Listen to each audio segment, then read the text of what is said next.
the Bleeding Burgundy podcast, a Washington Commanders podcast for fans, by fans. With your host, Jesse, Martin. What are you talking about? You're out of your mind. John Taman. We finally got professional football back. This is going to be fun. Scott Hartley. Yeah, thanks for having me on. Max Taylor. As long as you got Jaden Daniels, you got a chance to win. Spanning the eras of Washington football. Honoring the past. Commanding the future. And now, the world's worst podcast host, John Taylor. Hey, everybody, I am John. I am the world's worst podcast host, as has been decided many times over by a completely international panel of people that really don't give a fuck. But we showed it to them anyway, and they said, who the fuck is this guy? He's terrible. And they were right. Look, man, speaking of terrible, we got to play the Kansas City Chiefs this weekend. And I have a feeling that come next Tuesday, we're not going to be feeling too good about things. Jesse's going to be trying to travel, right? You're going to be heading for Spain, right? Or is that not next week? That's the week after? That's the week after the week after. Okay. And we play Seattle after that. So the thing I'm going to caution you, by the way, Jesse Martin over here, you're going to have to turn off the freaking Commanders before you try to get on the plane because they won't let you on if you go in your usual state after the game. All right, so it's not going to be pretty for the next 2 weeks. Speaking of things that are not pretty, there's my friend. What? God damn it! Now where did your music go? There it is, Jesse Martin.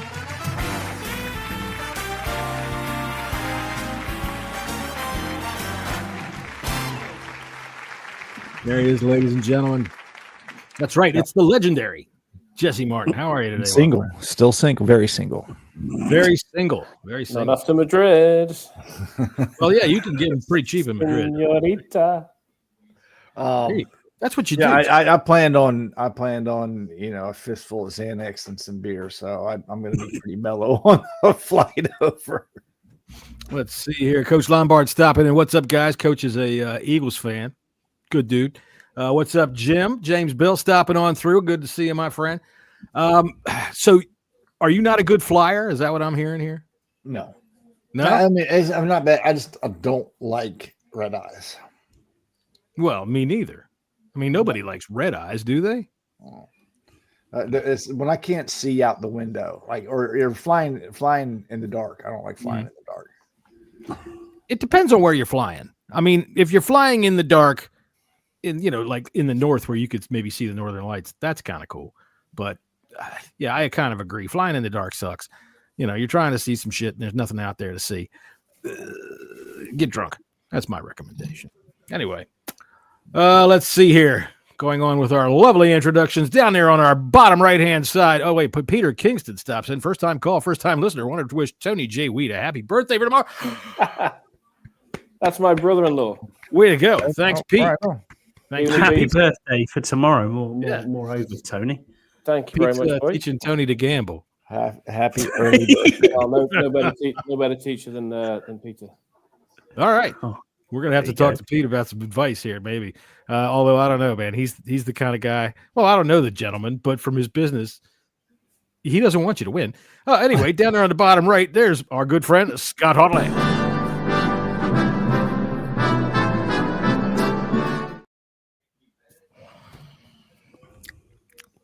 Well, thanks for being here, Scott. thanks. Yeah, evening, gentlemen. You all right? Nice to see you, Scott. I'm downstairs at the minute because I need the internet signal, and I have a house full of teenage girls, which is just horrendous. Really? Yeah, Well, my daughter's got a sleepover, so it's been lots of screaming and So I'll tell you what, with Halloween coming up, we could actually have some fun. Maybe stay tuned later on for Bleeding Burgundy Podcast After Dark. Screaming teenage girls up. No. Scotty's house. Yeah, let's pause. Let's rewind. Let's pause. Let's pause that. Well, no, I'm not saying anything like that. What I'm saying is it's close to Halloween. You put on a hockey mask. Do you even have a hockey mask in England? Do they even know what that is? I know what you mean. Yeah. All right, put on a hockey mask, get a big knife, and run around and chase them. Just don't all right, story time real quick before we. Here we go. Jesse's going to tell us about the time he slaughtered a bunch of teenagers at a summer camp. But I know what you did. when I was young, I would say probably 7 or 8 years old. Okay. Yeah. My parents took me to a Halloween party. All right. It was a sleepover, bunch of kids. We were in this apartment. It wasn't really the greatest part of town, but we were with, family friends and stuff like that. There was probably about 12 of us, and we were watching Texas Chainsaw Massacre. How old were you at this time? Probably about 7 or 8 years And old. Texas Chainsaw Massacre is on and It was great. the parents they were getting all drunk. It's just what they do. And suddenly the power goes out. Okay. And we're like, what the hell? All right. So my mom comes in. She goes, there's a fire. There's a fire. Everybody outside. We run outside and we have these motherfuckers with chainsaws chasing us down the fucking road. Cops come. Like, it was the biggest prank. It scared the shit out of us. I ran probably half a mile down the road, but the cops got called, and it was one hell of a Halloween we have in southeastern Virginia. God dang it, let's just fuck with them kids. Tell you what, just load one of them barrels and pull the trigger, see which one goes. It was like 1 o'clock in the morning as well, too. They thought it was a great idea to start actual chainsaws in an apartment complex and chase kids down the road. Jesus Christ. Dad, can I wear the face mask? Yes, I just told the story that you scarred me for life.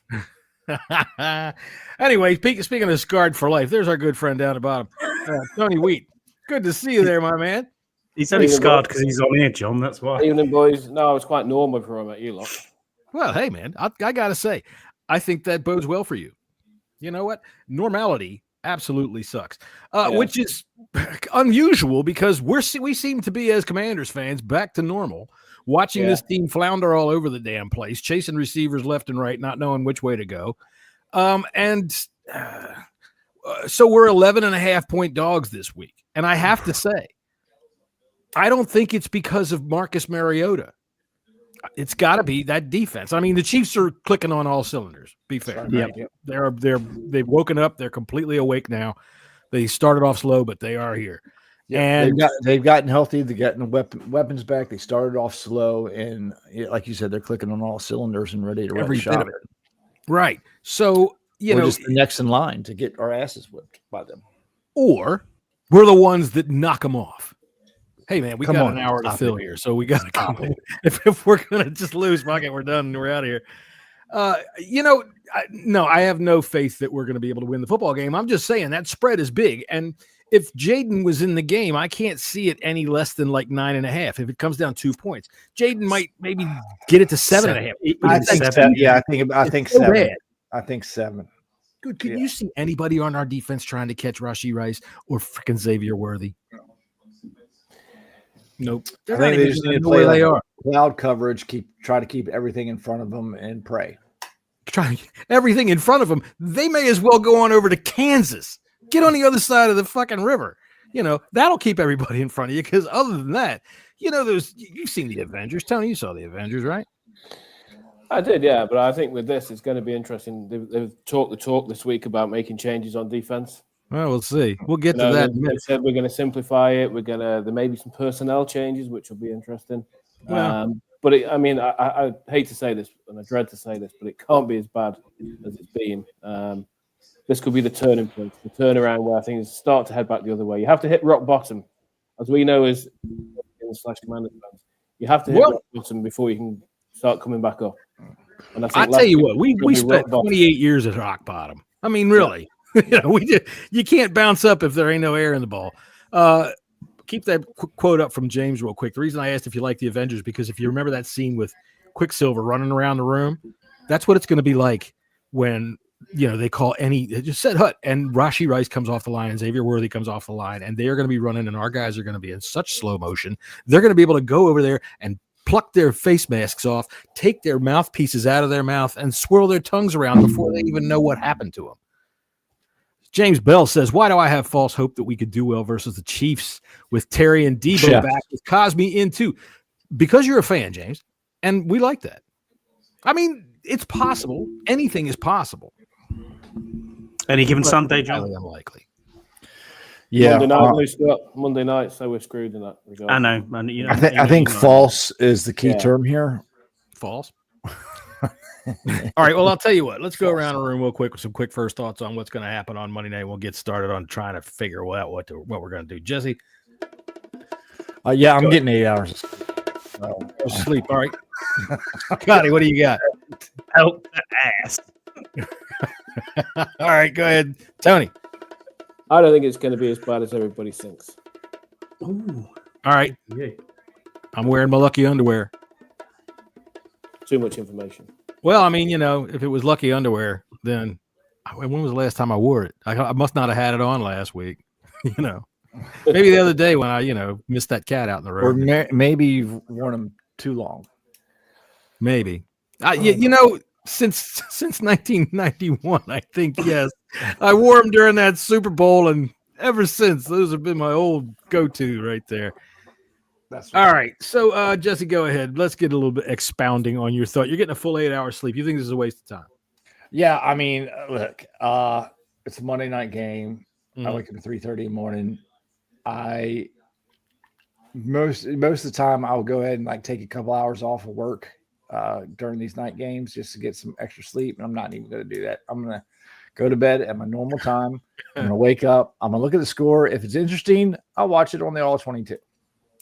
Okay. What do you say, Scotty? No, I'll be there at 4:30 in the morning contemplating life again. Me too. As I did a couple of weeks ago at the last Monday Night Football. I'm sure there'll be many this side of the pond that'll be joining me. But yeah, I don't think it's going to be. I think we're going to get boat raced, but I don't think it's going to be. Hopefully, it'll be a better performance. Just this is a better side than we've played. That's part of the problem. You're going up against better competition than Dallas, better competition than the Bears, and we know how them two games turned out. Well, I mean, okay, but yeah, the Chiefs are a more rounded team than the Cowboys. But is there an offense that's clicking more than the Cowboys? I mean, the Chiefs are a damn good offense. No, there is not. You're correct. I'm not going to detract from the Chiefs' offense whatsoever. They are. When I say they are wide awake, that means Patrick Mahomes is back, and he is exactly like Patrick Mahomes should be. Rashee Rice, they fed him last week, and he freaking put up bonkers numbers. Didn't they win like 33-0? They were up 31-0, and they benched everybody. In the third quarter, they told Patrick, go get some ice cream, kid. Told Kelsey, yeah, go hang out with your girlfriend. Whatever. Yeah, Tony, go ahead. Expound on your Josh Johnson in this game. Give me what you're thinking.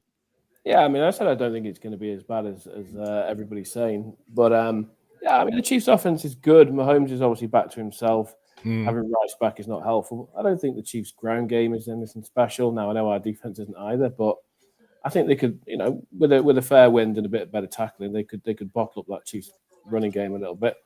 So, yeah, I mean, they're obviously up against it. Not having Jaden doesn't help. Mariota's going to be functional. It looks like Terry's back. It looks like Debo's back. Yeah. So, offensively, they might be able to generate a little bit more productivity. So, I don't think we'll win the game, but I don't think it's going to be a 31-0 blowout like they did to the Raiders last week.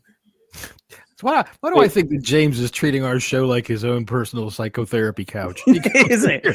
Come and sit down, James. I'm just impressed how terrible our defense is. Now, James, why don't you go a little deeper into that and tell us about how it really makes you feel? How does that make you feel, James?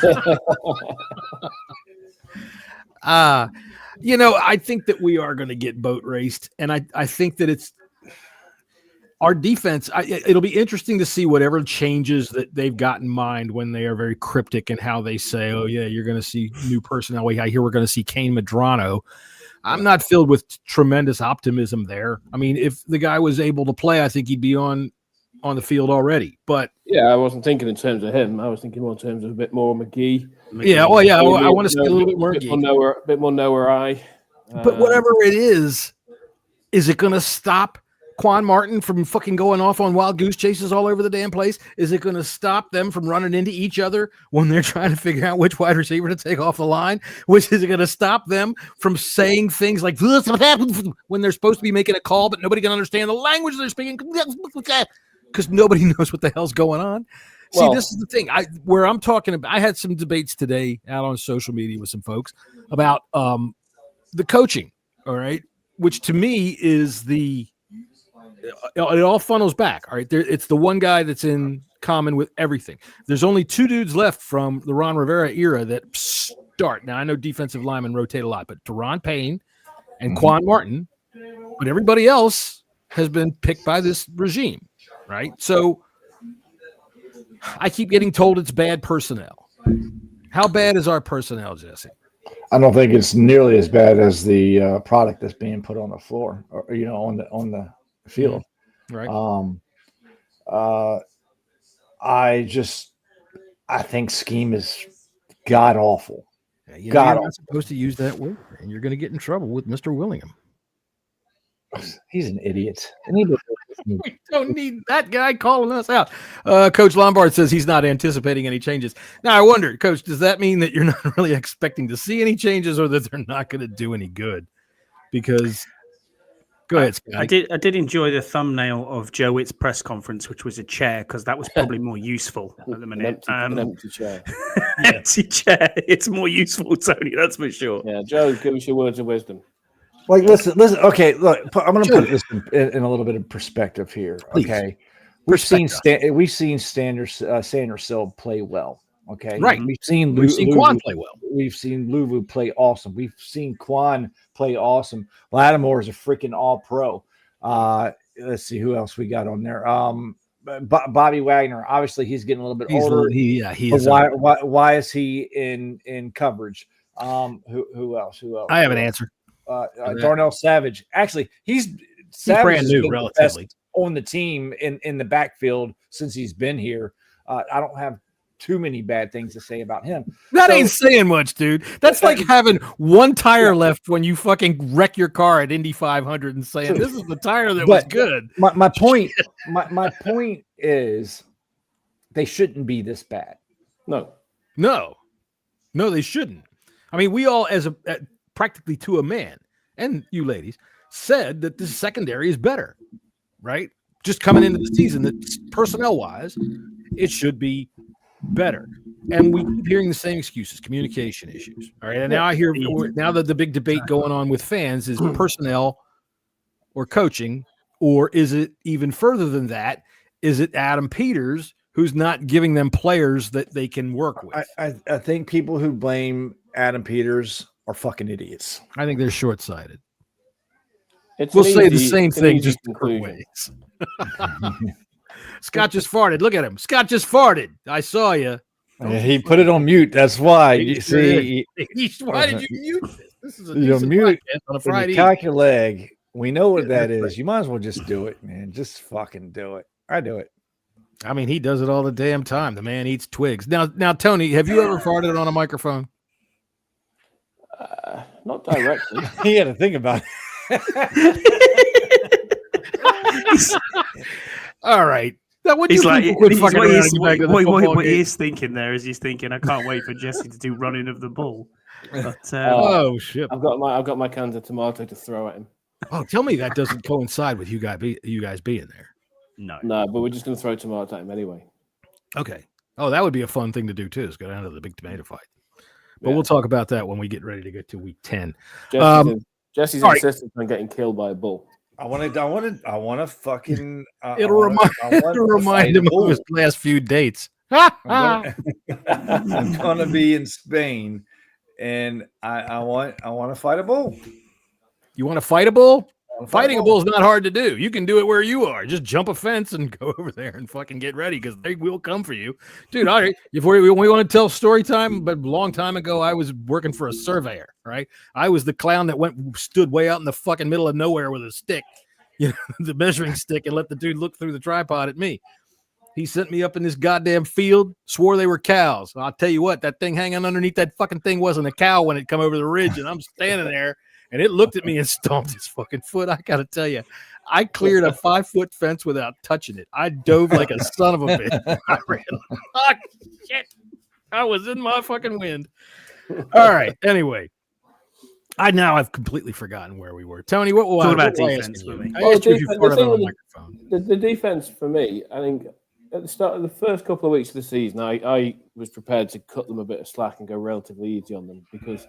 Well, they played well in 2 out of the 3 games. Yeah, and even before the last couple of weeks, then I guess. So but there were the common themes that the chunk plays, of which there've been way too many, the communication on defense they keep talking about, and so for me, I was like, okay, I'll give them a bit of grace because sometimes it takes teams a few weeks to kind of round into some kind of consistent form, but it seems to be getting worse and not better.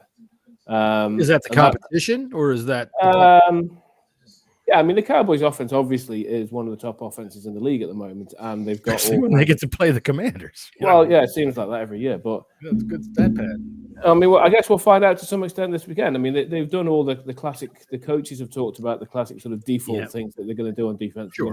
We're going to simplify everything. We're going to make sure we can play fast. We're going to, all the kind of stuff you hear all the time. So, okay, let's see it. It can't last week before we played the Cowboys, they said they were going to simplify things, and look what the fuck happened. It made it worse. So, well, not sure. Like, I'm not sure what simplify things mean. They're doing simple things. They're just doing them badly. All right. And when I see things that are like, seriously, they're like fucking blooper reels out there, watching them run into each other, watching Quan read on the complete wrong thing and watching fucking Savage again doing the same damn thing, both of them crisscrossing in wrong ways. I was talking actually this afternoon with Coach Lombard. We were talking about Bobby Wagner and is he washed up? And it's unfortunate. He's a good tackler. He's a great tackler if he can get to the guy. And if he's playing at the line and he's stopping the run, he's fantastic. He's excellent from sideline to sideline along the line. All right, when he's chasing a running back. He's excellent when he's blitzing, but in coverage, he's just you can't. And if you put him out there, unfortunately, you can't just say, all right, you're going to go out and do one thing. This is the middle linebacker. You can't tell an offense that if he's on the field, he's coming for the quarterback, and you're just telling him what the main guy on the defense is planning on doing every time he's out there. So if you're going to play him, he's going to have to play both things. You're going to have to put him in coverage sometimes because the offense just doesn't do what you want them to do. So what do you do? Is it Jordan McGee? Is it time to see him completely? Is it time to start sitting Bobby Wagner? I think Peacecraft's got a point. This a piece. We don't have any real pass rushers, especially now that Dorrance is gone. I don't think this defensive scheme, that whatever they're trying to run, I don't think it works unless you have constant. You have to have pressure. You have to have pressure in any defense. So on that, then back to the point that John made about people blaming AP. Was it a mistake to not get a pass rusher, as you mentioned the other night, in Ezeraku or somebody else who was out there, and and take Connolly? I understand why. You've got to understand that people why people are getting at AP, and I'm not getting at AP. I'll tell you why. Because mistakes. People need something to fucking throw shit out when something is not happening. That's very true. But people are like monkeys in the zoo. He's made mistakes. He's made mistakes because you want second round picks to work. And you want to be in year two, looking at year two second round picks and saying they are now contributors of our team. And but isn't Joe Sinnott a contributor? Not really. Not really. I mean, his blocking has been outstanding. Well, I mean, he's not a starting tight end, but he is definitely on the special teams, and we have great special teams unit. Do we blame John Bates for not being a good receiver? No. But I don't think you draft guys in the second round to be outstanding special teams players. That's what blockers, Tony. Or blockers. You want something out of the routes.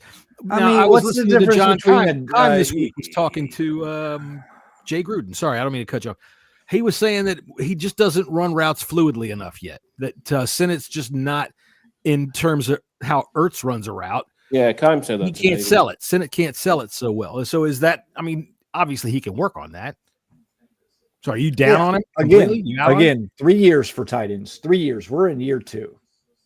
See, people, it's 2025. People don't think about this stuff. Everybody wants instant gratification. They go, look at Brock Bowers. Yep.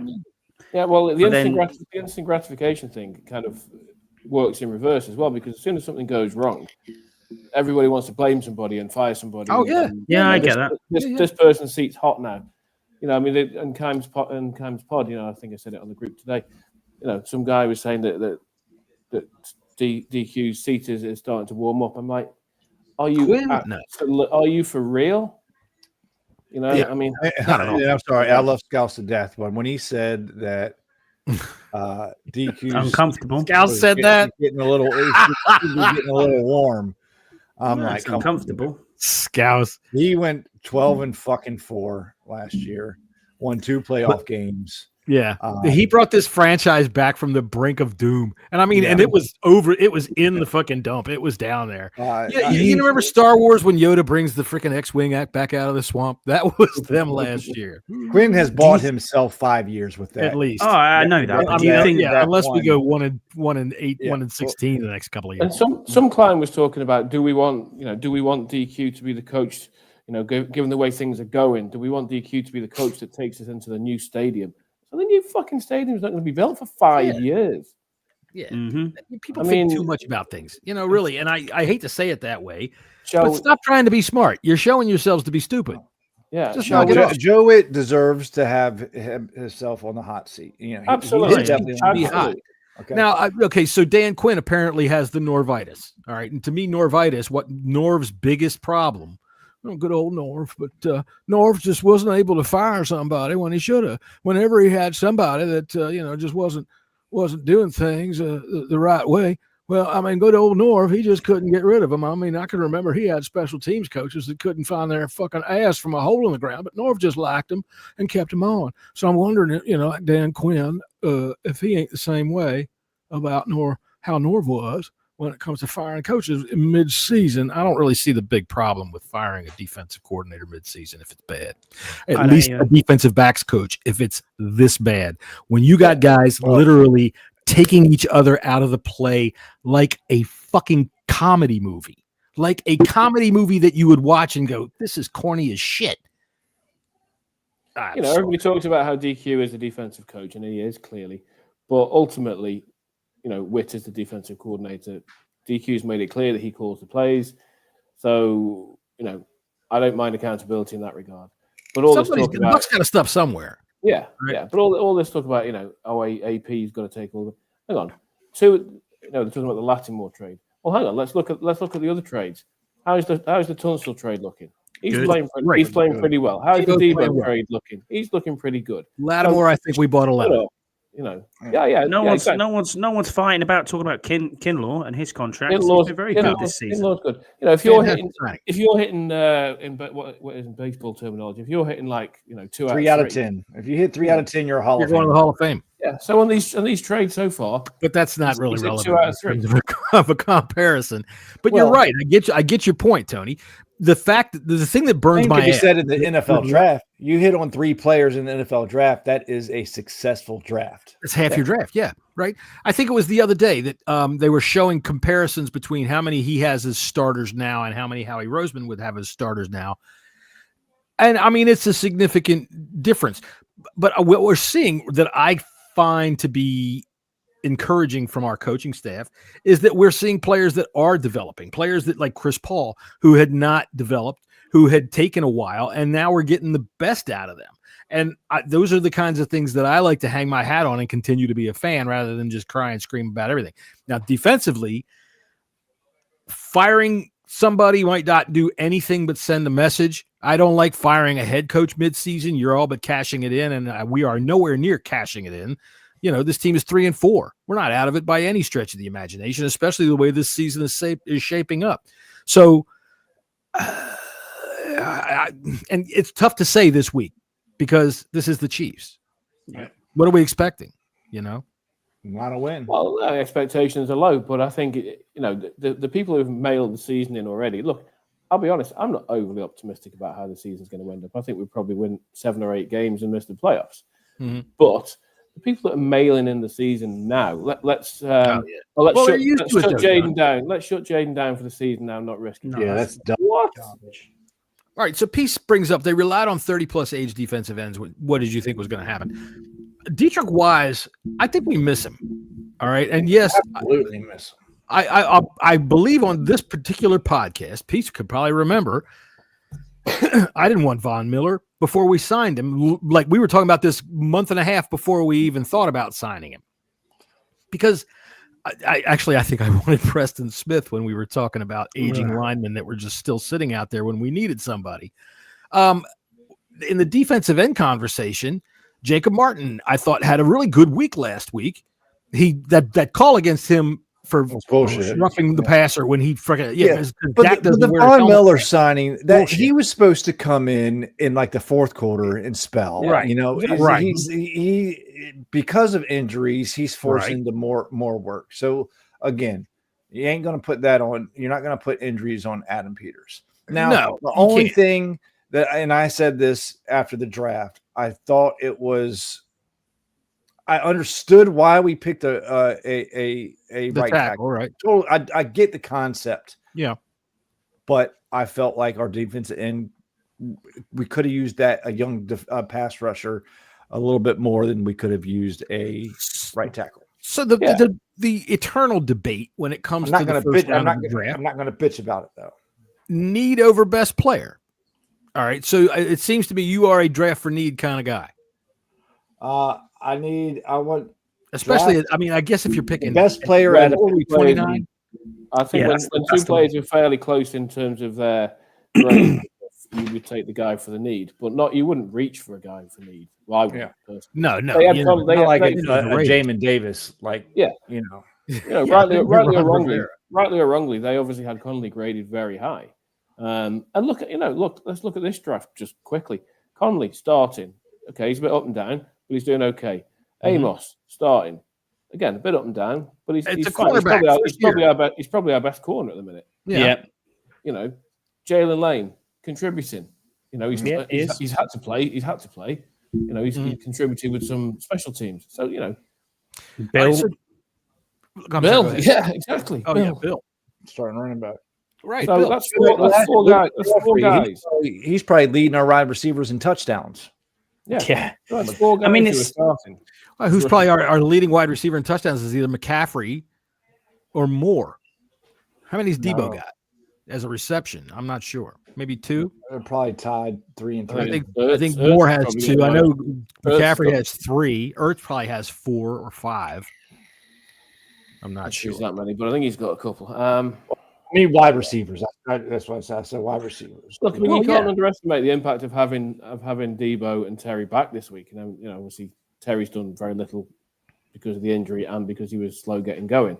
But he was slow getting going last year, and then unlike this year, he didn't have the injury. I think he's going to be slow to get going again. I think he'll be slower getting going this time because he's got a leg injury, and it's going to take a little time.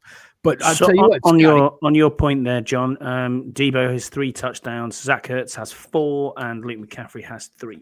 There you go. All right, so the when we were all at the game, person with the TD as a wide receiver is Chris Moore. Okay, so when we were all at the game, from where we were sitting, that one play that Jaden missed Terry deep, he was wide open, and Jaden overthrew him by 5 yards. Yeah, and when I say wide open, all right, when you're looking at it from the television angle, you know, you can see how wide open he is. He's got at least 3 steps on the guy. But when you see it from where we were, which is kind of in the corner of the end zone, he not only has 3 steps on the guy, but the guy is on the hash mark and Terry's out on the sidelines. He's got acres of fucking room. So I don't think that he had such a slow start coming into the season. And we talked about this last week, but I'm going to say it again to the people that are out there that keep talking about his fucking holdout and how it gave us bad vibes. Shut up! Sit the fuck down and shut up! Shut up and sit down. Will you shut up? Just sit your ass down here and shut up. Terry was how much of a boost does he give us? Slow. Terry is slow? Yeah. Compared to Rashee Rice and fucking Xavier Worthy, what we're going to see this week, maybe. But see, this right here is where I will argue till the cows come home. That's true. Coach is right. Jaden Daniels has had a slow start. I'm going to argue against that. He's not playing bad at all. I don't think he's playing bad. We were remarking at the Giants games he was off. Yeah, he may have been off on the first game. Okay. 2 games. No, the Packers game. He had a good Raiders game, or not Raiders game, but the Packers game. Yeah, but that was more on the Packers. I'd put that weight on more on the Packers. But people saying that he's had a sophomore slump is fucking ridiculous. No, I mean, I tell you what. let's just go the game that he just got hurt, for instance. Mm-hmm. 2 quarters. Okay. He played 2 quarters, had 191 yards, a passing TD and a rushing TD. Mm-hmm, mm-hmm. He played well against the Chargers. He was fine against the Bears. Great against the Chargers. Absolutely fantastic against the Chargers. Yeah. First half against Dallas, he was a bit up and down, missed a couple of throws. But then again, he's thrown to receivers that are 3rd and 4th string guys who Robbie chosen. I mean, Jesus Christ. He was excellent against chosen for what? Dallas. Hey, I'm not going to put up any Robbie Chosen slander. That man at least showed up last week, man. Well, he was the only guy that we all 3 agreed, yes, gets a butt pat for last week's effort, at least for the effort. I mean, you can't, but you're 100% right. He's just off the street. Even if he's been here 2 weeks, he can't learn every route tree out, every route concept that he can get out there with. And this week, he's going to have to get out there with the backup quarterback. Now, I will say this. A lot of times when the backup comes in, the guys that he throws to in practice mostly excel. So Robbie Chosen might have himself a half decent game. So if Debo and Terry are playing, Robbie Chosen. I don't know. The Chiefs defense is great. So, I think I would, depending on how Terry is, because the nature of the injury that we really don't know anything about, I wouldn't complain if they. It's a bullshit injury. Oh, bless you, Jesse. All right, we're going to move along real quick, man. We got picks to get to and everything like that. Last week we kept Scott for almost 2 hours after he asked me. Here, I got a private chat here. Battle plans. You're right. Okay, thank you, Scotty. We're going to have to give you access to all this shit. All right, so everybody, let's do some battle plans.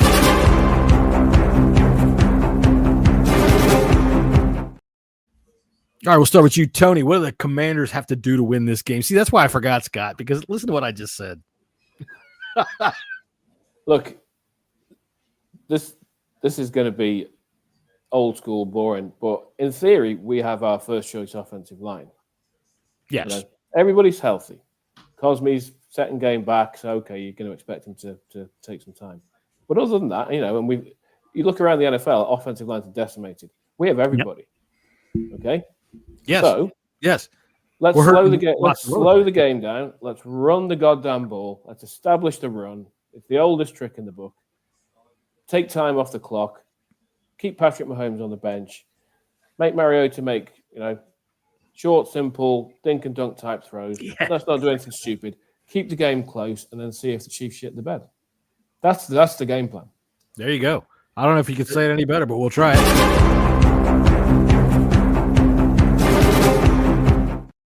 All right, Scotty, what do you think? You added that? What Tony said. Oh, he's over there. No, he's That's there. It. Wow, he's there on mine. All right, so Jesse.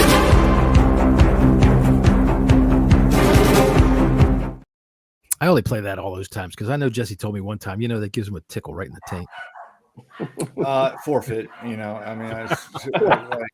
it's fucking forfeit. That's the best battle plan. All right, just go in and get nobody hurt, take the L, and go home. For me, I agree with Tony. You got to run the ball, and you have to. You have to, and you have to not just. You got to keep it from, and you have to score touchdowns. I think they're going to come right in and score. I say this every week. I think I'm going to say the opposite, to be honest with you. I think when we run the ball, I think they're going to actually they need to do a lot of zone read. Mariota's really good at it. Yeah, really, really good at it. But I want some read. Run some RPOs. Get Debo involved. Try to get Terry involved. Keep the Chiefs defense honest. I don't think we're going to be able to run against this team. Okay. I think to be able to move the ball, we're going to have to pass the ball against them. Chiefs defense is really, really good. They got a great front. Spags is good.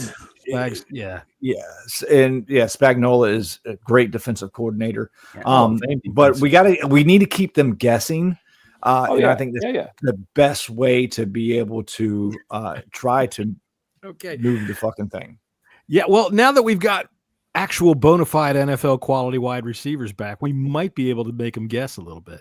I'm not at all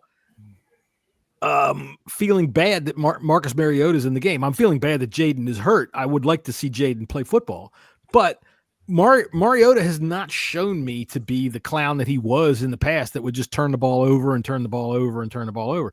And I think, all right, rather than just say what I think, here's what I'm going to go. I'm just going to say real quick, over under Marcus Mariota rushing 40. What do you think? I'm going to say under 40 yards, under 40 yards by a lot. Not a lot, no. Yeah, I'll go under as well. I got a lot of respect for the Chiefs defense. I think they're going to be all over it. Scotty, what do you think? Under or over? I'll take the over on that. There you go. Scotty's got some balls. Thank you, Scotty. I reckon he ends up with about 45. Okay, cool. Yeah, I'd say so. 40, 45. I'd say he gets that on one run. I think if we have to have a chance, he's going to need to run like 60, 70. Okay, I'm good with that. 60, 70 over under, Scott. What do you think? I'll go under. All right. I think the offensive line are going to be pissed off, or at least they should be pissed off, because prior to last week, Commander supposedly had the number one rush efficiency, rushing offense, and we couldn't run the ball at all. Now, obviously, the Cowboys knew that we didn't have any receivers. They just stacked the box. They got receivers out of fucking Cracker Jack boxes. So I understand that, but at the same time, you turn around to the offensive lineman this week and you say, "Right, boys, it's time to go to work." Let's see it. Yeah, let's fucking see it. So we got Terry at wide receiver 1. We have Robbie Chosen as wide receiver 2, or Luke McCaffrey, and then Debo in the slot. Is that what we're doing? What's the lineup? Debo is if you're going to have all of your wide receivers back, which it looks like we will this week, Debo was always the chess piece. You could put him anywhere. You could put him in the backfield. Dude, did you see they lined up Justin Jefferson in the backfield last night? Yeah, I don't think I'd do that. What they were doing? Listen, why was fucking dickhead still in the game? Carson Wentz? Yeah, when he was every time he went to the sideline, he was like crying. He had a fucking bum shoulder. Like, why wouldn't McConnell take him out of the game? He was getting the shit kicked out of him too. Hey, you know what? While we're going there real quick, if you haven't on Prime Video, when you're watching that fucking game on Prime, hit your little button, go down. Right? Hit the little down button, and you'll get the alternate broadcasts and watch. Amazon must pay John because he says this every dude, because it's badass. You watch the all 22 during the game. I couldn't care less about the extra stats, but it's fucking badass when I'm watching them run the all 22 during the game. Yeah. And not only that, but when the ball comes out and it goes to receiver X, all of a sudden receiver X's route appears on the field, and you can see where he ran, how he got. It's cool as shit. I fucking love it. So there you go. Prime, send us money. Anyway, by the way, might as well while we're whoring out, Rolling Stones. There's your logo. Send us money. You've got enough. All right. So let's try this. We really would.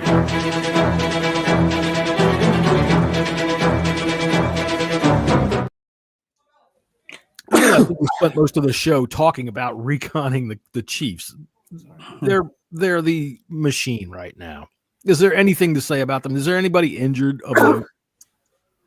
Tony's going to choke on this. I was trying to sneeze when the mic was on mute there, but that's quite all right. I mean, if Scotty's going to cut a fart without the mic on, what's the point? Why do a podcast? I'm nothing but unprofessional. There you go. So, do they have anybody hurt of note? Anybody that's going to give us an edge somewhere? Oh. Everybody's back. Even Kareem Hunt. You said that they weren't that. Travis Kelce's starting to look better. Isn't Kareem Hunt questionable? But they seem to be phasing him out and using Brashard Smith now, with Pacheco's heating up a little bit as well. The thing about either one of them, Kareem Hunt or what's his name, Pacheco. Yeah, they're only going to rush for 30 yards, but they're going to rush for 30 yards each, and they run hard as shit. They make you fucking pay for it. I've got it up here. So Kareem Hunt didn't practice Thursday. He practiced today, though. No, he did. Trace Smith didn't practice Thursday or today at guard with a back issue, and Josh Simmons didn't practice, but that was for a personal reason. So a personal reason? Yeah, who knows what that is. Okay. So go out there, and you get out there, talk about his mother. Might be that. All right. So that kind of covers that. All right. Man on a mission.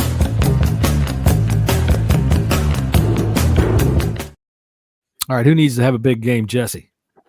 Marcus Mariota. Yeah. Got to keep up with him. All right. It's going to be up to him. Scotty, who needs a big game? Joe Witt Jr. Okay. Make him work. Make him do it right. Tony, what about you? Who needs a big game?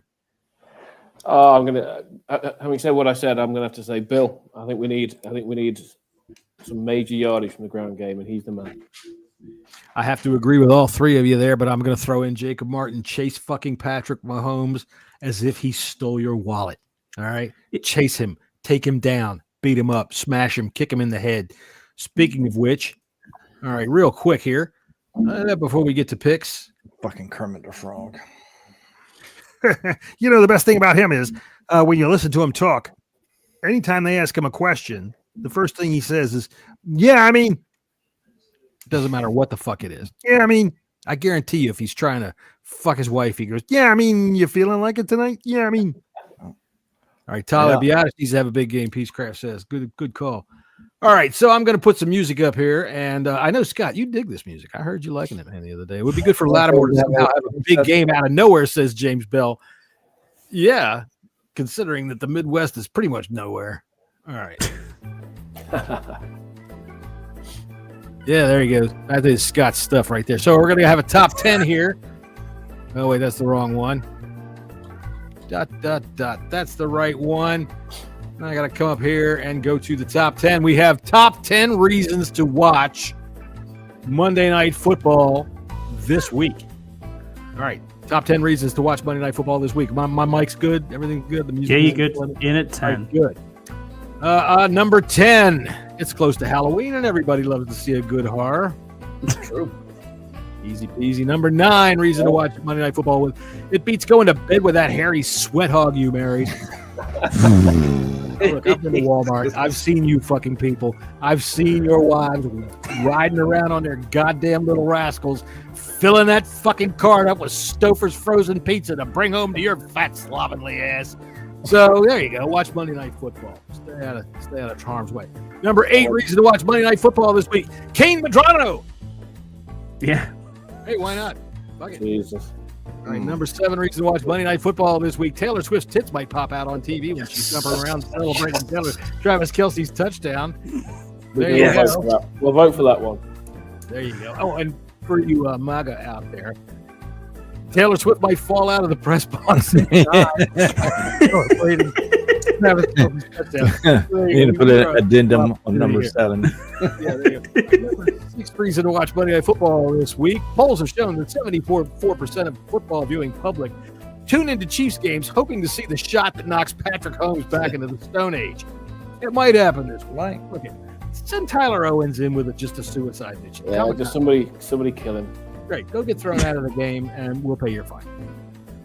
The number 5 reason to watch Monday Night Football this week for the insightful and witty commentary of Joe Buck and the genius, wise considered analysis of the famed football genius, Troy Aikman. This is an actual Troy Aikman clip I have here. I've got to find it now. Where is it? There he is. This is Troy Aikman. He's something. You watch him. I mean, he shows up. He's been out there the last couple of weeks. He's been one of the guys. He's one of the guys. He's one of the guys. He's fucking out there. Now, there something, you go. John. He's something. You watch him. I mean, he shows up. He's been out there the last couple of weeks. He's been one of the guys. Tell you what. Punches the clock. Can't do without that. That's for damn sure. All right. Where am I? Number 4. Number 4 of the top 10 reasons to watch Monday Night Football this week. Taylor Swift's tits might pop out on TV while she's jumping around celebrating Travis Kelce's second touchdown. Okay. Number 3 reason to watch Monday Night Football this week. Place bets with your friends on which will be the next Commanders defensive back to get beat by a 30-yard pass or which cornerback Quan Martin will collide with. I mean, throw a pot down on the floor and bet. Everybody throw $5 in. He's going to collide with Amos. Number 2 reason to watch Monday Night Football this week because you can't find the fucking remote and you have no idea how to change a fucking channel on your smart TV without it. You're just stuck. That's right. And the number 1 reason to watch Monday Night Football this week, Taylor Swift's tits might pop out. He's jumping around celebrating Travis Kelce's 3rd touchdown. So there you go, ladies and gents. That's it. There's the top 10 for the week. And now I got to turn everything off here. I'll be tuning in for sure. Let's see. Do I have it? What the hell is that? What the fuck's going on here? Oh, there you go. Well, thank you. Thank you, Jesse. Thank you for the assist there. And now we will move right into our NFL picks segment of the day and maybe make some bets. I'll throw it over to you, Jesse. All right. Game number 1. We have the Buffalo Bills and the Carolina Panthers. Bills are favored by 7.5. Over under is 46.5. And the Panthers are going to be without their starting quarterback and is going to be starting the Red Rocket. Red Rifle is back. What the fuck happened? Andy Sorry. Dalton. The Red Rocket. The Red Rocket. You know how often I have to stop myself from getting a picture of a dog with a heart on and putting it on here for the Yeah, the Bills haven't been playing the best, but I think they had their bye week. I think that's going to be over with. They're going to come out, and I'm definitely taking the Bills, and I would probably lay the 7.5 points. 7.5 is a lot. The Bills, their defense hasn't been as good as you might expect, but the Panthers, you look at them and they're eye popping in some places. Or Rico Doodle, holy shit, he's running for 300 yards in 2 weeks. All right, and they win 31-0 over the fucking Falcons, right? 30-0 or something like that. And then they lay an egg. Who knows? But the Bills, I think they've had a bye week to get together. They run the ball well, and I'm taking them all day long in this football game. Tony? Yeah, I think the Bills will win. I think there's a reasonable chance the Panthers might cover, although, like you said, the Bills are coming off the bye, coming off a couple of bad weeks, so I think they might recalibrate and possibly cover. What you guys got out there in the chat? Who you got? Scott. He could imagine Scout sitting there enjoying it. I don't know what that's about, but I'm going to assume he's on about Benjamin St. Juice getting burnt last night. He got what? He got burnt toast. Yeah, I did enjoy that actually. I thought some things had something to do with maybe some oyster dip or something. No. Jelly dudes. Bills easy for me. This is a 10+ points win.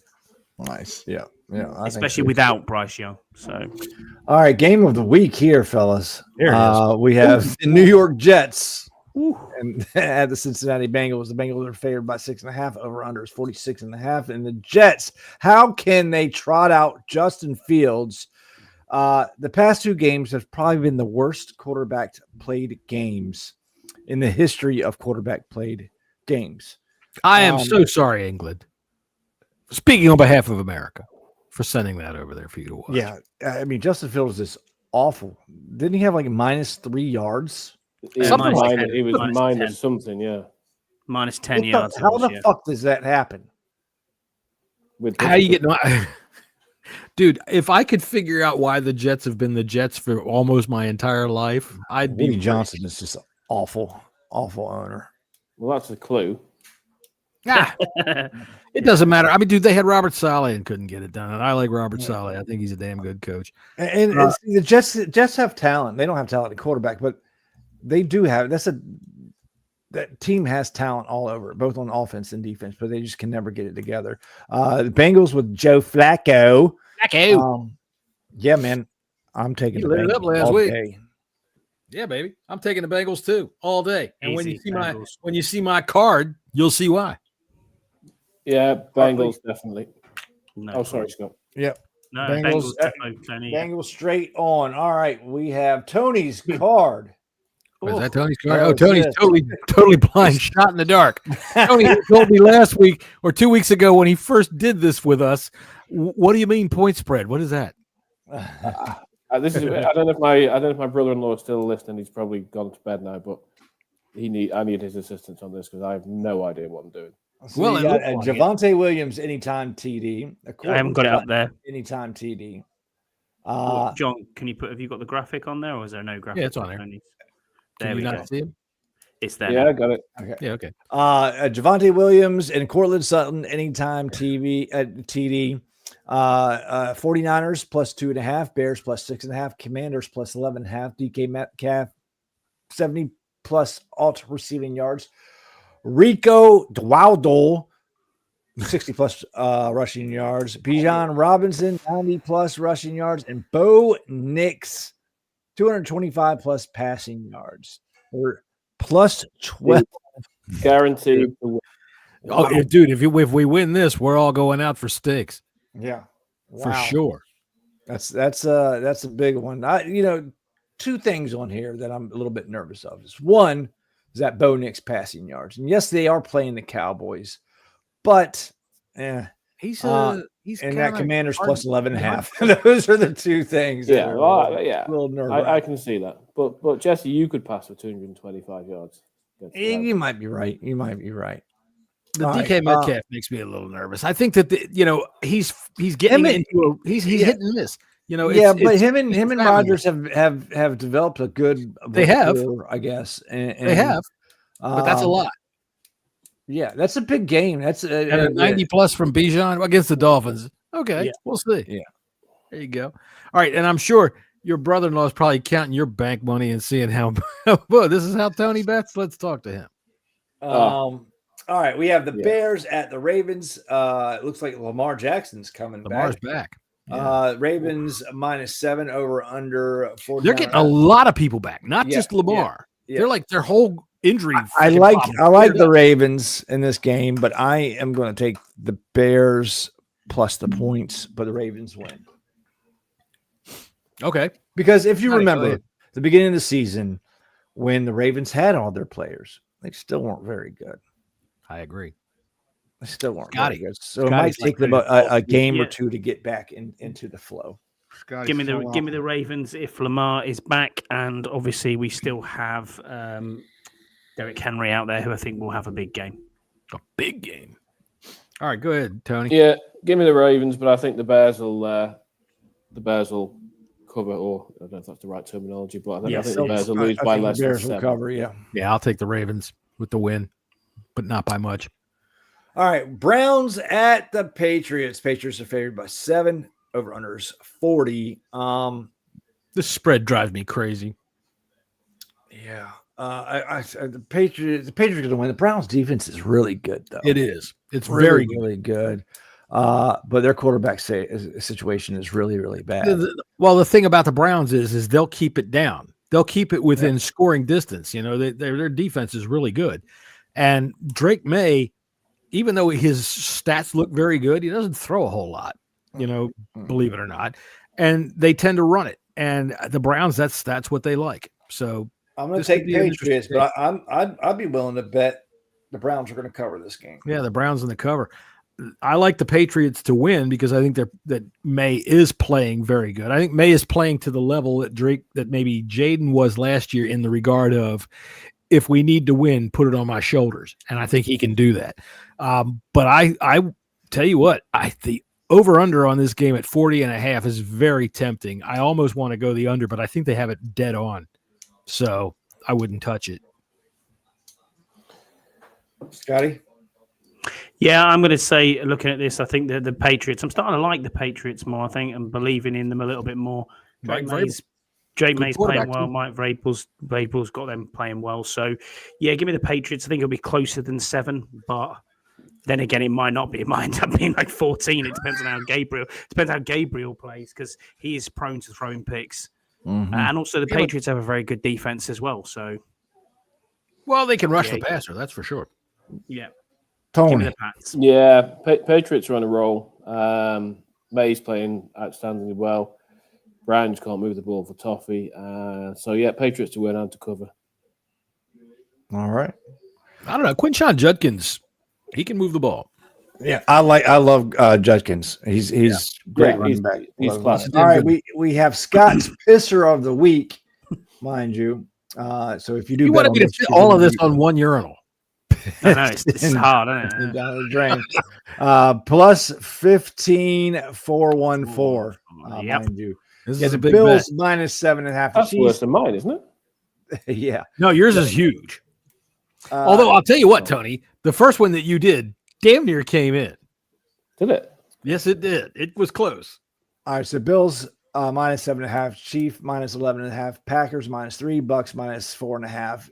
Anytime touchdowns from James Cook, Quinshon Judkins, Christian McCaffrey, and Jamar Chase. Anytime touchdown and 40+ alt receiving yards. Yep. I think those are good bets, but I think that Jesse's advice is good. Yeah. More than one anytime touchdown runs you into trouble. That's the hardest one to predict. It is. All right, moving right along here. We have the 49ers and the Texans, and this line is absolutely, positively the most ridiculous wild all year long. -2.5. Over under is 41.5. Give me the Niners plus it laying that point. And I'm going to put real money on this. The Niners are winning this game. The Texans are shit. Terrible side. Their defense is very good, but yeah, their offense is not good. Nico Collins is dealing with a hamstring. I don't know how much he's going to play this week. I wish I did know how much. He hasn't played all season, John. He's been okay. Look, I tell you what, in my big fantasy league, where my big money fantasy league. Hey Tom, what's going on? He's my commissioner. The Nico Collins was my one keeper this year. He's the guy that I built my franchise on this year, and he's been okay. But dude, I put him in the game, and I benched McConkey, Lad McConkey, for him yesterday. So I'm hoping he has a nice game this week. But yeah, I agree. This is one of those lines. Jesse, you've been doing this podcast with me for a few years, and I always say there's one line that always makes me say they fucking know something. Something's up. And this, I'm not sure that they know something, but I think that this more has anything to do with the fact that there's uncertainty at quarterback. Well, last week I'll let you dive into the little secrets of the lines. Last week, Vegas. What's up, Adrian? Adrian Lindsay made it in. How you doing, Adrian? Vegas lost a hell of a lot of money last week to bettors. Most of all the favorites won. Ooh, I think this is kind of why. So they want everybody to bet the Niners, and they're what? So what you're telling? No. They want people to they want people to bet the Texans. Is what they're doing right now. They want people to bet the Texans with a line like that. Yeah. What are the Niners? 5-1. They are screaming for underdogs to win this week. That's why you're seeing some of these funky bigger lines. 5-2, John. Okay, 5-2 still. That's one of the better records in the league. Mm-hmm. Boy, that's unusual. We'll get to you, Ron. Yeah. What's up, Ron? So, Ron from Indian Lake says, "Hey, nice to see you, bud." I think this is. I'm definitely going Niners, and I'm not thinking twice about it. I got to agree. Like I say, there's always sometimes when you look at the card and one line stands out to you and makes you go, "That's the one I want," and they know that, right? And this is the one. This is the one that makes you go, "Oh my God." But I just don't see it with the Texans offense. Unless Nico Collins has a great game, which for my fantasy team would be great. But I plan on putting some money down on the 49ers. This is too good to be true. And I don't give a fuck when, like I just said a minute ago, I think this is, I say Vegas, but it's Costa Rica, whatever. Them trying to figure out which quarterback is going to play. Look, they're fucking rolling with Mac Jones. Yeah, it doesn't matter what quarterback they have. It really doesn't. It's Mac Jones, for fuck's sake. I'm taking the Niners. The linebacker that got hurt. He could have played quarterback for this team. Fred Warner. Fred Warner. It's going to matter a little bit, but not this much. Again, the Texans' offense is not. For what? What's that running back's name? Wally Wood? Woody Marks. Woody Marks, yeah. Woody Marks. There you go. Sounds like a 1920 silent movie star. There you go.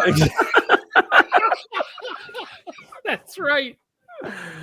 And now, starring in Depression Blues, Woody Marks and Harold Lloyd. That's right. Harold Lloyd. Together. I knew I loved you for a reason, Tony. You're all right. I got the 49ers easy here. I mean, Christian McCaffrey's coming off an enormous week.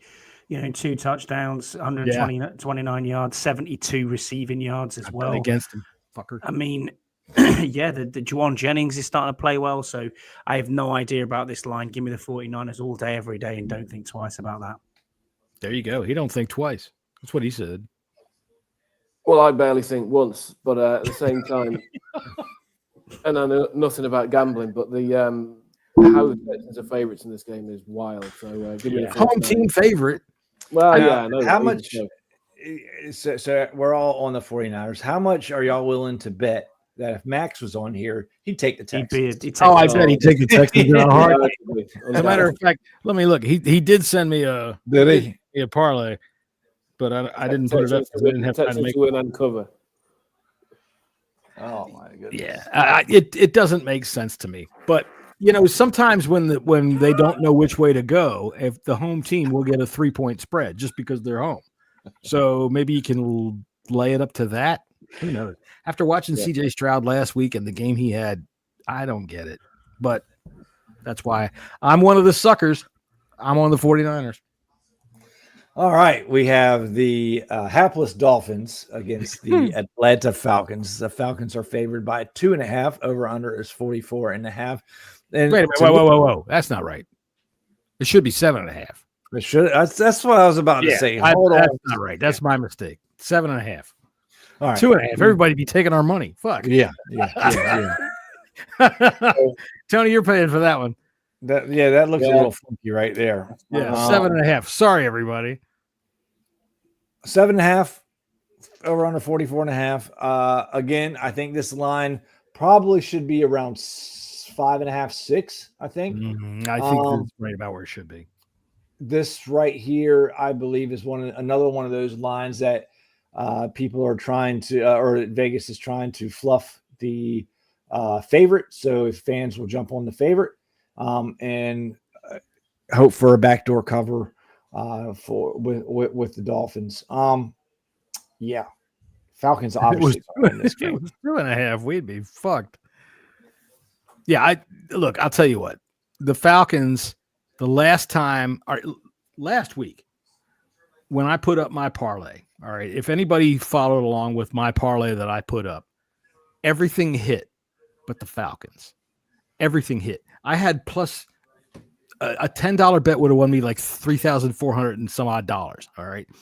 I did bet on the thing. And at 5 o'clock, when all of my day picks hit, they're offering me money. Here, we'll cash you out for this much, cash you out. And I'm thinking, okay, that's pretty good, but I can make this much. I got two pieces left. The Falcons last week and the Seattle Seahawks last week. The Seahawks hit. But I said to myself, I'm going to let it get to a certain number, and then I'll cash out. And before it got there, I fell asleep. And when I woke up, the Falcons lost. But so I lost everything. Actually, I didn't lose much. But the fact of the matter is, when the Falcons get embarrassed, which I think they did last week, they got kind of shocked. They're going to come back strong like they did against us after they got whooped 30-0 against the Panthers. They're laying it on the Dolphins. I'm taking the Falcons. I'm taking those points where I'm giving those 7.5 points, even though I wrote 2. And I'm taking the over on the 44.5 because I think the Falcons are going to do that on their own. Devin O'Shane's going to get a couple of yards. He's going to have a nice day, but Falcons romp. Yeah, give me the Falcons. I think this could be the week that Mike McDaniels gets fired. I think we've been saying that. No, but when you got your quarterback blown out by the Browns, they're not training, and it's just I'm hoping he lasts till after Madrid. Well, I was hoping he gets to Madrid, and then maybe Jesse could bullfight him. Look, the last time I believe the Dolphins fired a coach, they played us the next week, and they sucked and beat us. So, I hope he gets to Madrid. I don't know how he survived last week. You get blown out by the Browns, who hadn't scored 17 points in over a calendar year. I mean, Jesus Christ. Yeah. Tony, you got the Falcons too? Yeah, Falcons to cover that easy enough. All right. Well, Penix is injured, isn't it? Well, Penix is struggling a bit, but even so, I think he'll play. All right. Speaking of some parlays, here's Jesse's big easy money same game parlay. Easy money. I don't know why John never puts the odds on here. I forgot. Because you know why? Because you have me putting out. There's so many things you have in these parlays, and it's the last one I'm doing, and it's 5 minutes till showtime, and I'm like, fuck. It is plus 23.15, so it's not one of those $15,000, plus 15,000 or anything like that. So this one's a little bit more easier, reasonable to get. I almost hit last week, and so week close. We got Bijan Robinson. All right, everybody, bear with me here a bit. Bijan Robinson, 70 alt rushing yards, 3 receptions, 25 alt receiving yards, and a touchdown. Can I stop you real quick? Bijan Robinson has come back out and said that he prefers that the pronunciation of his name is like this: Robert. Okay.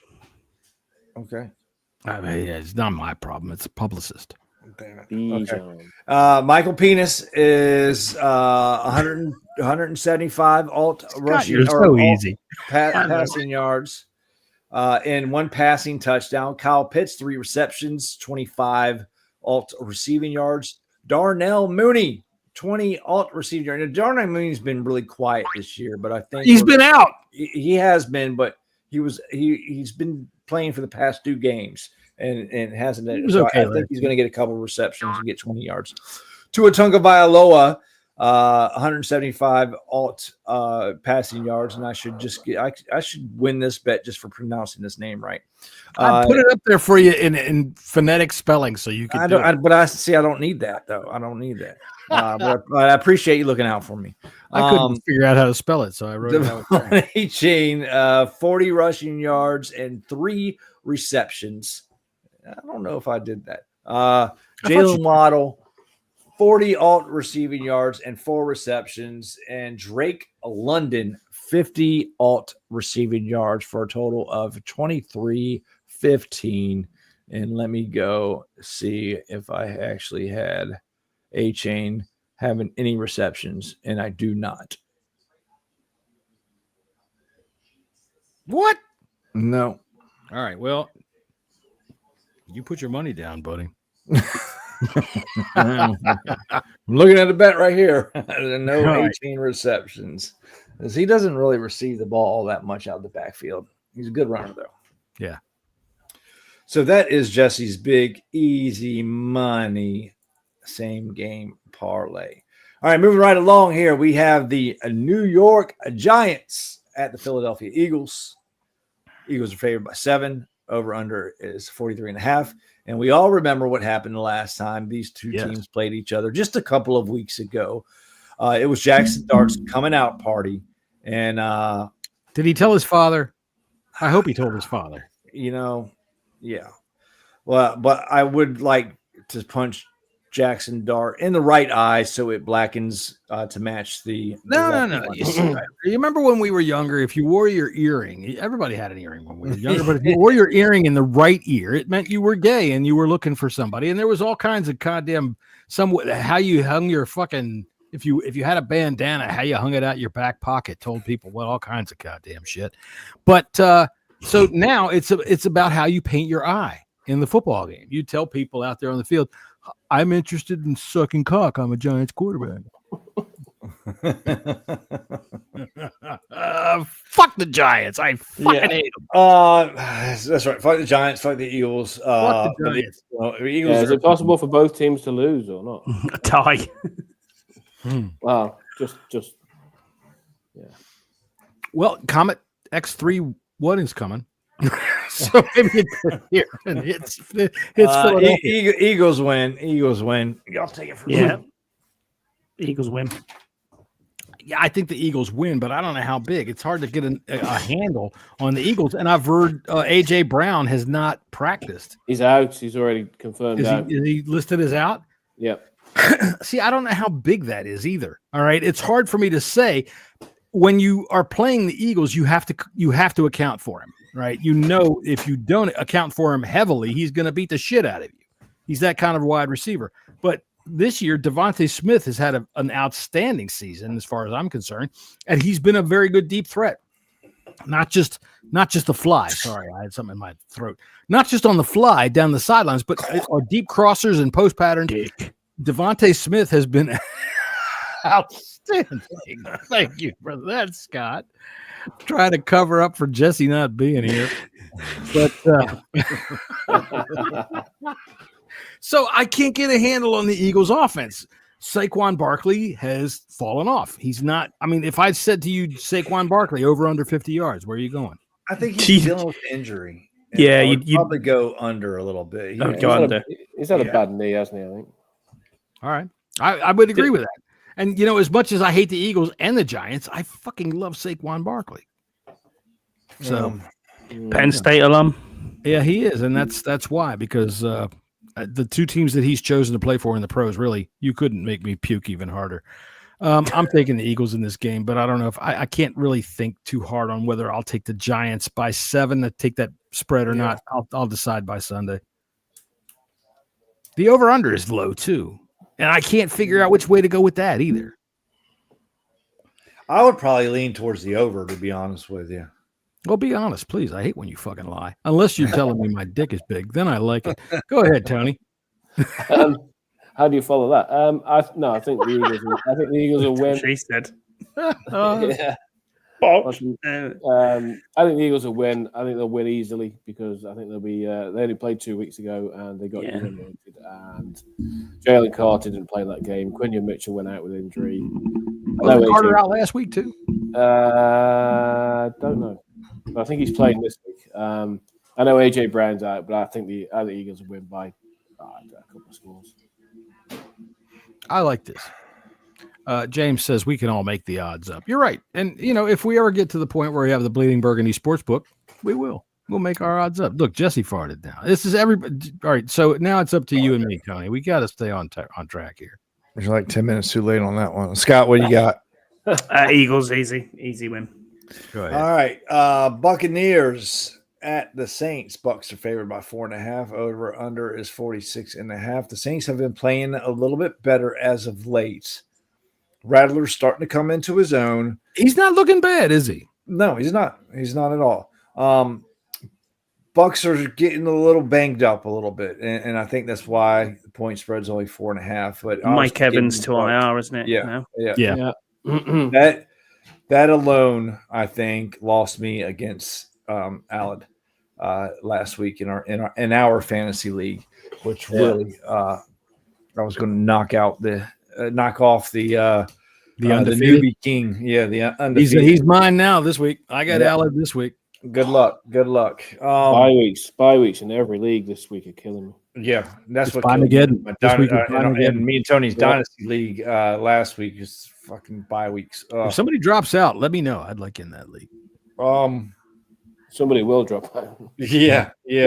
Based on what Jesse and I know already. Yeah. All right. I'm good with that. Yeah, give me the Bucks. Give me the Bucks. Scotty, go ahead. Bucks, yeah, and I think that they're just a better team at the moment than the Saints. Good record, and they'll win this game. They'll see this out. Not sure on whether they'll win it by 4.5, but they should just see it out. It's in your pisser. It's in your pisser. You got them by 4.5. I know it is. So that was when you were having your pisser. I get it. Now you're thinking twice. All right, Tony, what do you got?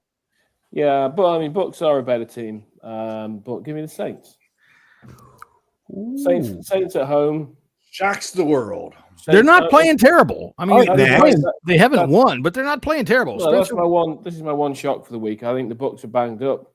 As you say, Evans is out. Godwin's still out. Is Bucky Irvin's not back? Is he yet?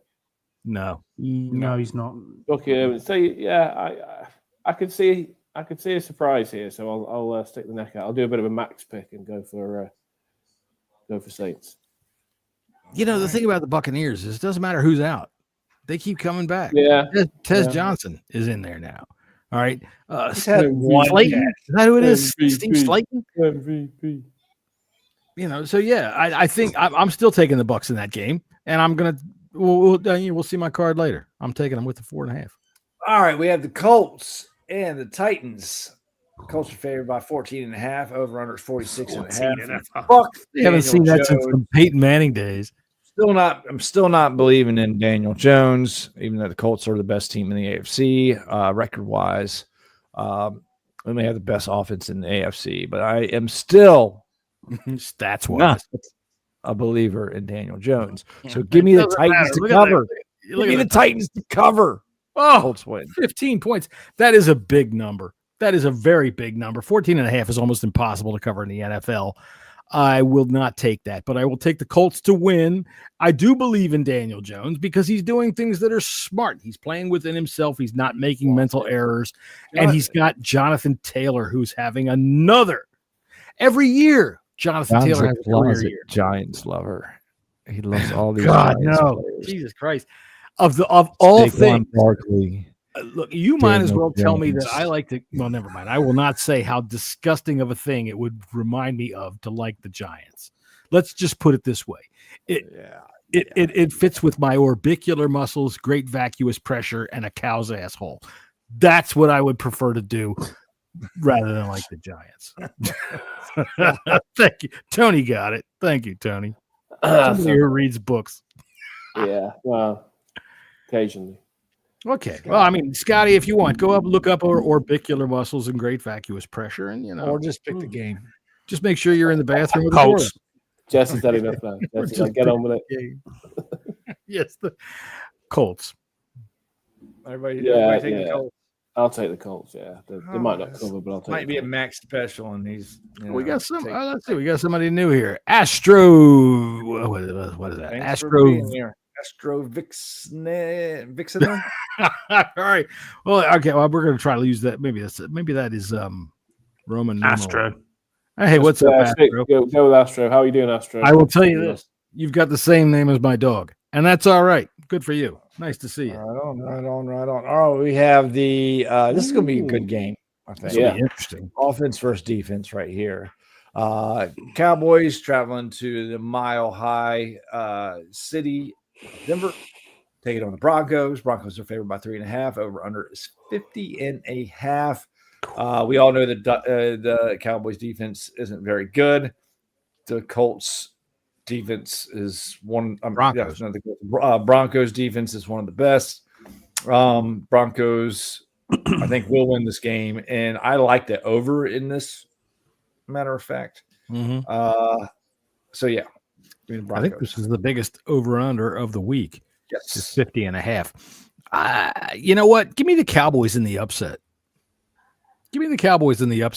I know the Broncos have defense, but Javonte Williams on a revenge game coming back there.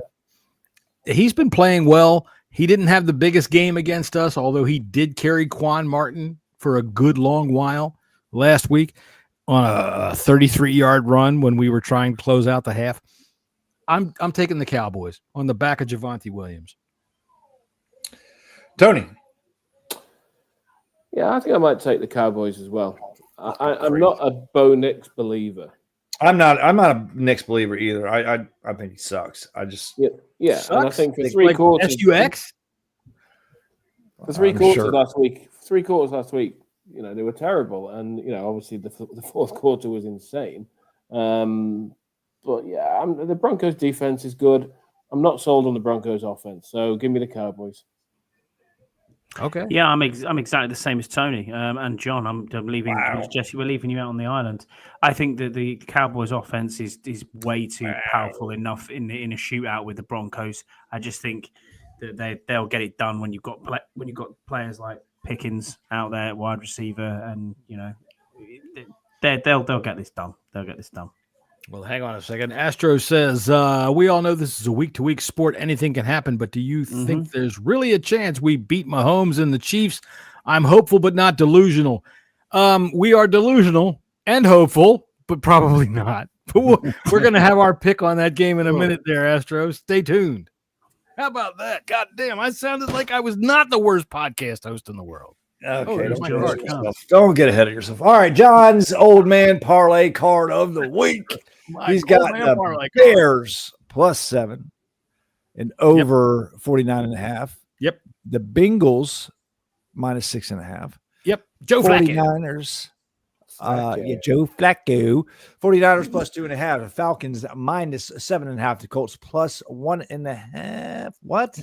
14.5. Where did I get that? I don't know where that came from.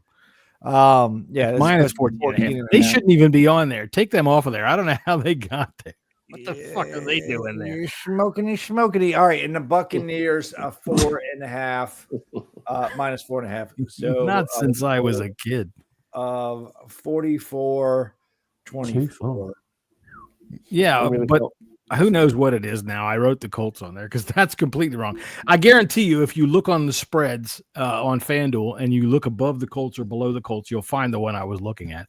And I must have just written Colts because I was rushing to get through it before we got to today's game. Shit. You're right.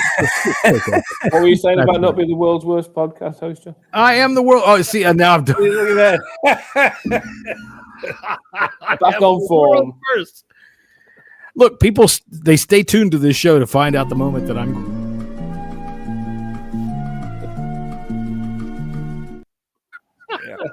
That's great. Thank you very much. All right, we have this Sunday night's game.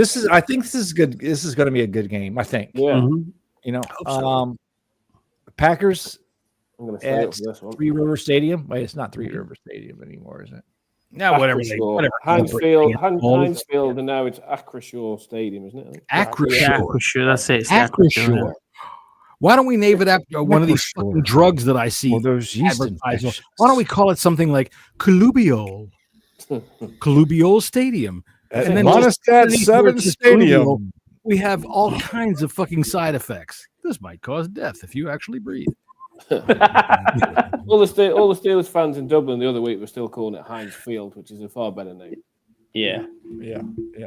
All right, we have they weren't beating the Packers, up the other opposing team's backup quarterback. At the Steelers. Packers are favored by 3. Over under 45.5. And what you know, Aaron Rodgers, you know, and it still looks a little bit weird in a Steelers uniform, but it's starting to get normalized a little bit. I guess the more that I see him, still has that goofy looking helmet. It just looks weird on his head. Mr. Gazoo. Yeah. I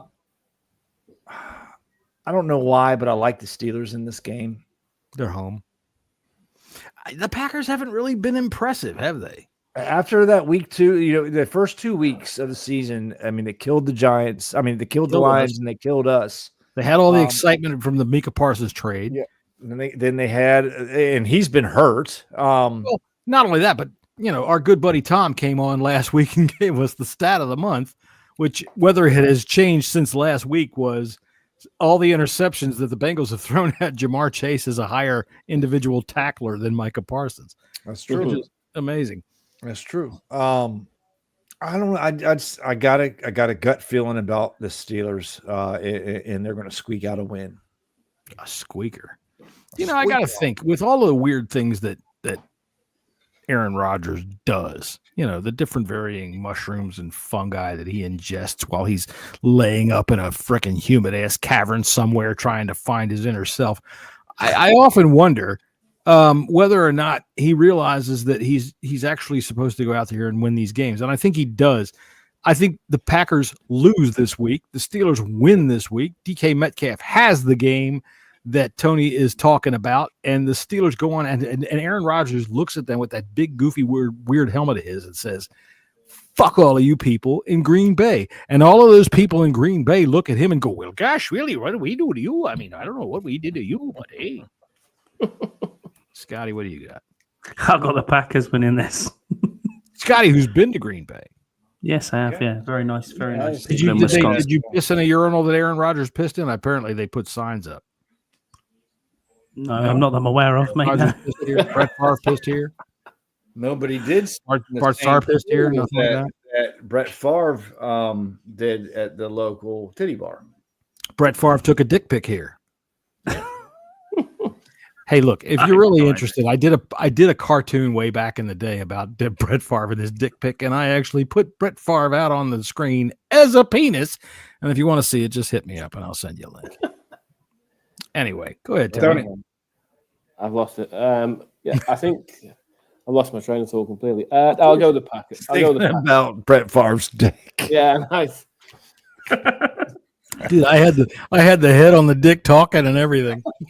I was about to say it's not something that enters my head very often, then realized how that might sound. So I'll go with the Packers. I think they've returfed the field, haven't they? So both teams might be able to stand up this week.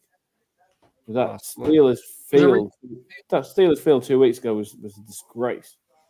It's always been a disgrace. Well, Pitt plays on it as well, don't they? So anytime you have like 2 games in a weekend.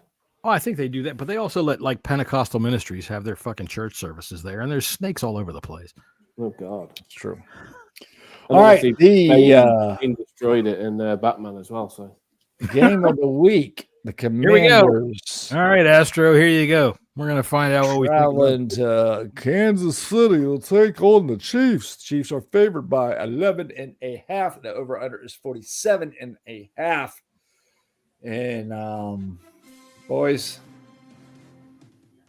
no, just no. Commanders are going to win 42-37.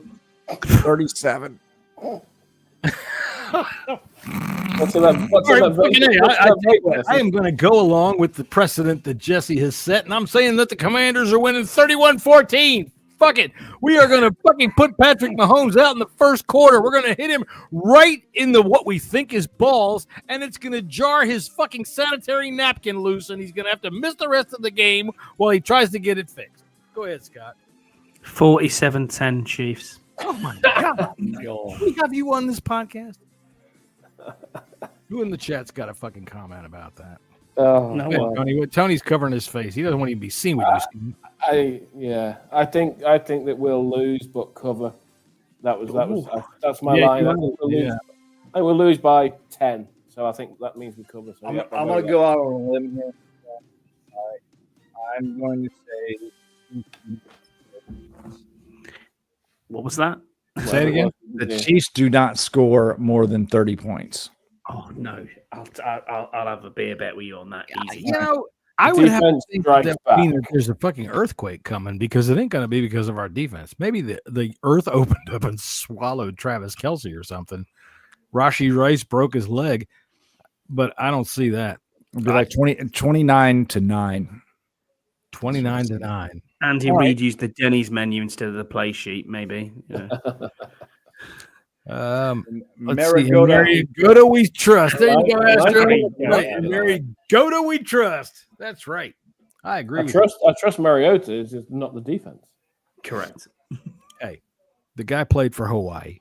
You know what that means? Hey, he played for Hawaii. No, I didn't. Shit.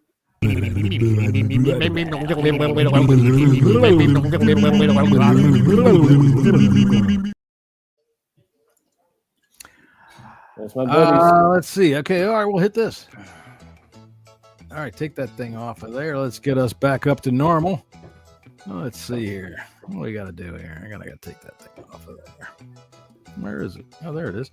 And then we'll put ourselves back up on here like we're supposed to be, and you can see our faces the way they're supposed to be and what we look like an hour and a half into a show. What Scott looks like at 12:30 while he's waving to his wife to say, I'm coming. All right, everybody. We will see you again on Tuesday after the football game at 5:30 right here, where we will discuss whatever it is that happens. And since it's Halloween, we'll all drink a cup of blood. And, you know, for Scott, that's pretty much dessert. All right. Black pudding, yeah. Scott's like, oh, it's Christmas already. All right. Until then, we'll see you.